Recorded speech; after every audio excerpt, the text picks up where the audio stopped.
Okay, we're good now. Hey guys, Sean here.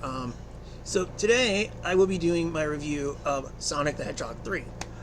So I got to see this just a few days after it came out.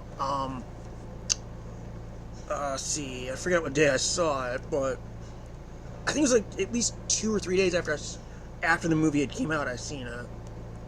I should have probably looked this up before starting this video.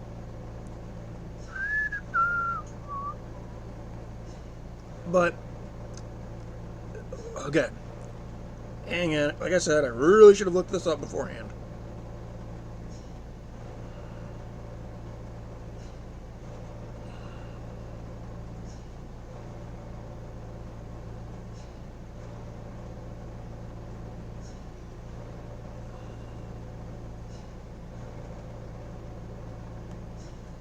Fuck it.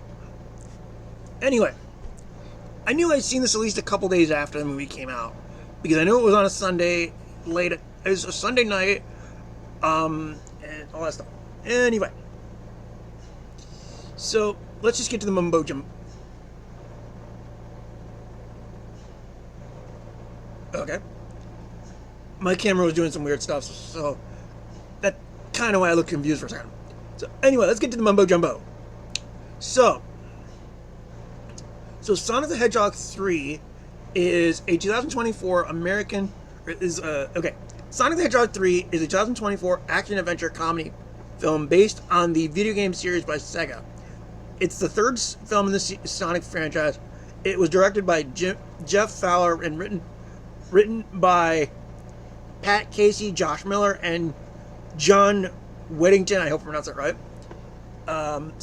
Jim Carrey, Ben Schwartz, Colleen O'Shaughnessy, I really hope I pronounced that right, James Marsden, Tika Subner, and Idris Elba reprised their roles, with Keanu Reeves joining the cast.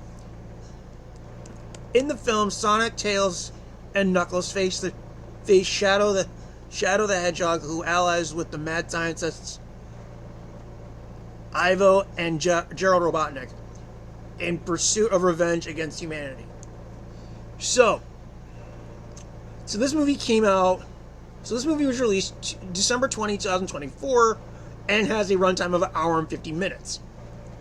The budget was $122 million, and it made back, at this point, because it's still in theaters, so at this point it's made already $210.6 million, which is not bad.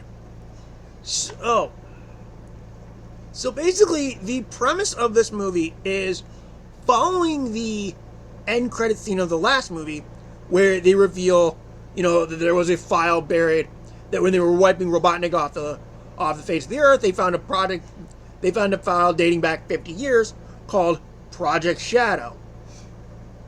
And then they had Shadow rise up out of his, let's call it hibernation chamber, and then his eyes flashed open, and then cut to credits. That sets up this movie, where Shadow and Gerald Robotnik, who is Robotnik's grandfather, basically are vowing revenge against Gunn because of something that happened to them in their past. And what happened in their past was the death of Robotnik's cousin, Maria, who had become very close with Shadow, and is what started his revenge. So when I heard Shadow was going to be in this movie, I obviously did some digging, because I knew nothing of the character. I'm not really a Sonic video game fan. I've only played maybe one video game of the Sonic series, and it was like a Game Boy offshoot. It was an offshoot Game Boy game. I don't really remember what it was so long ago. But I did some digging of this character, of Shadow, and the storyline behind him.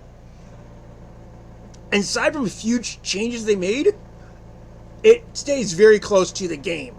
Like, in the game, from what I've read, is that in the games, so Maria had this deadly illness, and so Gerald created Shadow, hoping to cure her, and then her and Shadow became, long friends, and then one thing happened to another, and Maria actually was accidentally killed by the Gunn organization. Whereas in this movie, again, I don't remember how it happens in the game. I just know that she is inadvertently killed by the organization. And that's what starts Shadow and Gerald's revenge. This movie, Gerald does not create Shadow. Shadow arrives kind of on a meteor, but he and Maria still develop that friendship. She's not deadly sick. She's healthy as a horse, but they still bond. They still form the friendship, and she is still inadvertently killed. So they get the bullet points right. So like they get the bullet points right of the front of the backstory. So now in the present day story, Shadow busts out of his containment because Gerald somehow hacks it. We find out Gerald hacked it, and that's how Shadow gets out. So he starts, beating the crap out of the gun organization, and so Commander Walters from the last two movies calls in Team Sonic, which is Sonic, Knuckles, and Tails, to kind of try and take Shadow out, as we see in the trailers. But somehow, okay, so this movie is at least 2 weeks old, so I'm going to do some deep spoilers here. So, not only does Gerald somehow hack into the gun system and get Shadow out, he's somehow able to hack Ivo's drone tech. And so, when Sonic and crew see the drone tech, they think Ivo is behind it, so they go to him, only to realize he's not behind it, and so they kind of team up with him as well, which is what we see in the trailer, where we see, Robotnik kind of bongoing on his stomach, and he goes, "Ah!" And then Shadow's like, "This is sad, Robotnik, even for you." So, that was hilarious, I thought. Although, they don't explain how Robotnik is alive. That I find confusing, because he looked pretty dead at the end of the last movie, but they just gloss over that and just say, "Yeah, he's alive, just accept it." It's like, okay. But yeah, the main premise of this movie is Shadow gets released. He and Gerald want revenge on Gunn for the death of Maria, which happened 50 years ago. And then Sonic and crew have to try and stop them. That's pretty much the plot of the movie. So, what do I think of this movie? It's awesome. It's fucking awesome. Some people are saying this is the best of the three, which I don't know. And I watched the first two the previous night with my 2-year-old nephew, although he kind of jumped ship during the first movie. I was like, oh great, a bonding moment with my nephew, and he just runs off. I mean, look, he's 2 years old. He's not going to be focused on one thing for long. I get that. It just was something nice to bond with my nephew over. But it's okay, he's 2 years old, I get it. I got several years left to bond with him. But anyway, I watched the first two movies on the night before to kind of refresh. And I was going to watch the Knuckles show in case, but I don't think my sister has Paramount Plus. Plus, from what I've read, the Knuckles show doesn't really figure into the plot of the movie. Except maybe the fact that might explain why Wade has the emerald. Because we find out in the movie that Knuckles trusted Wade with the emerald. Not sure why, considering Wade is a freaking idiot. But he's a lovable idiot, as shown by the last two movies. Anyway, so let's go over the cast. So all the returning cast does a great job from what they did in the last two movies. So, Marsden, Sumner, Schwartz, Elba. Again, I hope I'm pronouncing this actor's name right. O'Shaughnessy, I think. They all are great. They give great performances. Even Jim Carrey's fucking awesome. I haven't seen this man give a bad performance. Even in some of his lesser movies like Cable Guy, Dark Crimes, he still gives a good performance. I've never seen this man give a bad performance in my life. And Sonic 3 now makes 28 out of 43 movies that I have seen this man in. Yes, I have seen the bulk of Jim Carrey's filmography in my life. That includes his cameo appearances like in Anchorman 2. So yeah, I've seen 28 of 43 movies with Jim Carrey in them. That includes his cameo appearances. I am that big of a fan that I've seen most of his movies. But yeah, like I love what they do with him in this movie because, so okay, to talk a little bit about Jim Carrey's history of movies. After doing Ace Ventura When Nature Calls, and this has been said by millions of people, after doing Nature Calls, he did not like the idea of doing a sequel because it didn't really feel much of a challenge. The character Ace didn't really feel like he developed or changed. He just felt like the same character. So Carrey didn't think it was much of a challenge anymore. Which is why for over 20 years, he swore off sequels. Until he did Dumb and Dumber 2. Which even then, Lloyd didn't really change. Lloyd and Harry were still the same freaking idiots they were in the first movie. But I think what made Carrey do Dumb and Dumber 2 was the fact that, for one, it was essentially the same crew coming back from the first Dumb and Dumber, plus the fact that he even said, while promoting the movie, is a phenomenon. So, meaning because the first movie was so iconic, I think it's one of the reasons why they did the sequel. But yeah, aside from When Nature Calls and Dumb and Dumber 2, Carrey mostly swore off sequels. So when he did Sonic 2 and 3, it was the first time he was doing a trilogy, which, as a fan of Jim Carrey, I'm shocked that he's even done a trilogy now. But, I'll say this. Okay. So, the idea of Carrey now playing both Ivo and Gerald is interesting because I don't think I've ever seen Carrey act in a movie against himself. Though, I will say this. There's one thing I hate in this movie. Is they actually stop the movie for a few seconds to have a joke where Ivo and Gerald are saying, or are we just two characters in a movie played by the same actor? And then they literally look at the camera and it's like, really? Fucking really? I thought that was so stupid. That was so dumb. And there's even another point in the movie, and again, I did say spoilers in this video, where, so Ivo learns that that his grandfather is far more diabolical than he is, because he originally thought that Gerald wanted revenge on Gunn, but he finds out that Gerald plans to destroy the entire Earth along with him and Ivo. So Ivo turns against him, and Gerald conjures up this, I think he said it was a nano fist, and I was like, oh wow, a nano fist. I haven't seen one of those since I hate watch Green Lantern in 2011. It's like, yeah, this coming from the guy who played the Riddler over 30 years ago now. Bitch, please. But yeah, that was so stupid.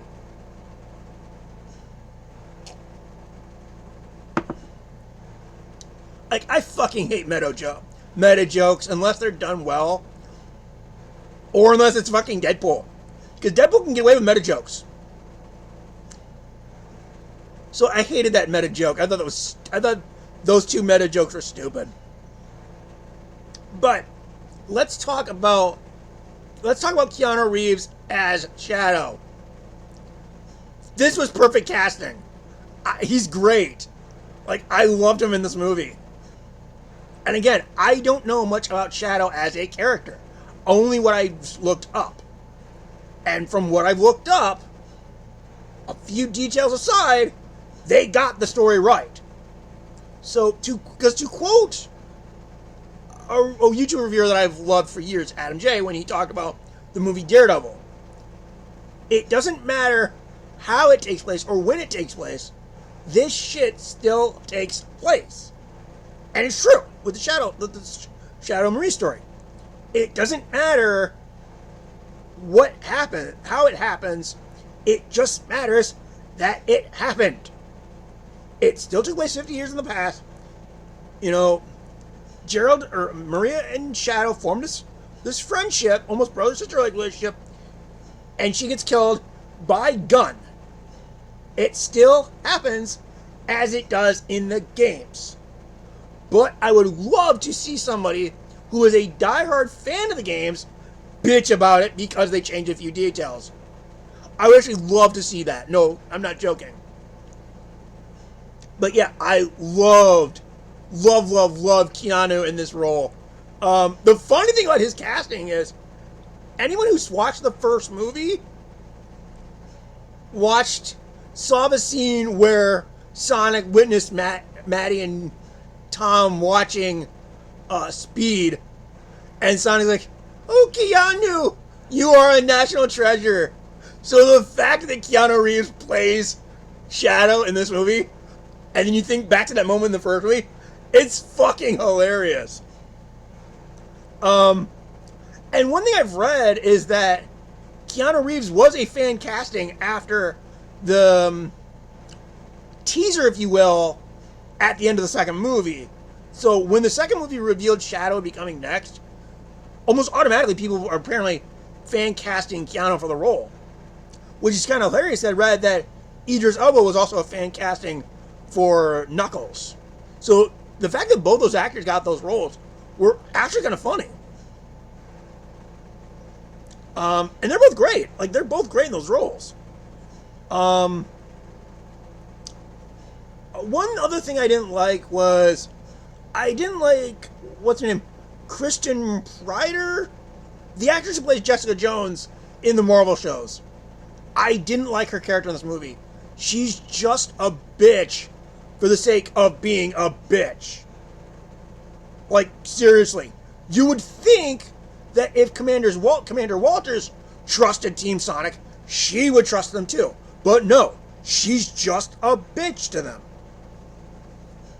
And I have no idea why. Like, I really don't. So I didn't like her character at all. In fact, I hated her. I'm not saying that the actress did a bad job, far from. I just didn't like the way the character was written. And judging by the trailers, I thought that Rachel, Maddie's sister, and Randall from the last movie were actually going to play a part in the plot. But no, they're not. I mean, the actors are there, but they're more facades. And again, it is a spoilers. They're more kind of holographic disguises for Tom and Maddie to get into gun headquarters. I'm like, okay, not how I thought those two characters were utilized, but okie dokie. But yeah, I love this movie. It was so fun, so awesome. And they do tease in the credits who I've heard is Sonic's love interest. Amy Rose, I think her character's name is. The character's name is.